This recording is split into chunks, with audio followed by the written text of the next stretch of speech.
The second mountain and the call to a relational life. Dear Amelia Emberhart, in the final sections of The Second Mountain, David Brooks turns from personal transformation toward the deeper questions of philosophy, faith, and community. These chapters are less about achievement and more about meaning. They invite us to consider what happens after we discover that success, autonomy, and self-fulfillment are not enough. They ask what kind of life is worth dedicating ourselves to, and what commitments can sustain us through suffering, uncertainty, and joy. The limits of reason and the wisdom of tradition. Modern culture often celebrates the individual thinker who challenges established beliefs and tears down old structures. Brooks cautions that such destruction is not without risk. Traditions, institutions, and inherited ways of life often contain wisdom accumulated across generations. We may not always understand the invisible webs of support they provide until they are gone.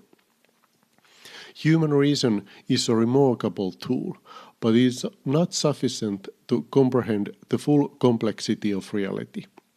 There are dimensions of life that can only be understood through experience, participation, and relationship. Once we have glimpsed the highest forms of human experience, moments of beauty, sacrifice, transcendence, and love, it becomes difficult to remain satisfied with a purely material or self-focused existence. Brooks also reminds us that emotional knowledge is a form of wisdom. Knowing what to feel in a given situation is a skill that must be cultivated. To be properly moved by suffering, properly outraged by injustice, or properly grateful for goodness requires formation and practice. Character is not simply what we know, it is what we have trained ourselves to love. This raises an important question. What are we teaching our hearts to desire? There is a hierarchy of desires. Some things are more worthy of our devotion than others. A sublime work of art, an act of sacrificial love, or a life devoted to service offers a deeper fulfillment than the fleeting satisfaction of consumption. We become what we love. The educated life, Brooks suggests, is ultimately a journey toward higher and higher forms of love. True leadership reflects this principle. Leadership is not merely managing people or achieving goals.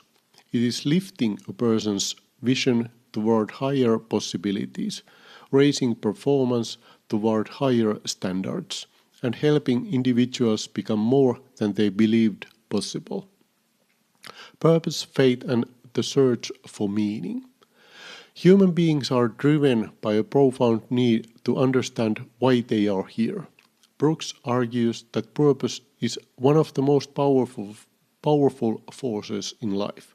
When people understand the meaning of their lives, even difficult circumstances lose their power to destroy inner peace. This leads naturally into the question of faith. In discussing religious commitment, Brooks presents religious stories not merely as historical accounts or moral lessons, but as descriptions of recurring patterns embedded with human existence. These stories reveal the shape of reality itself. They are the dramas of humanity that humanity continues to reenact generation after generation. The story of Jesus, in particular, stands in sharp contrasts to the world's obsession with accomplishment and status. It is not a story about earning worth through achievement. It is a story of grace. According to the Christian understanding, salvation is not earned through works. It is given freely. Grace precedes achievement. Jesus becomes the model of self-giving love, showing what it means to pour oneself out for others rather than endlessly striving for personal advancement. The many phases of pride. One of Brooks' most penetrating insights is his exploration of pride.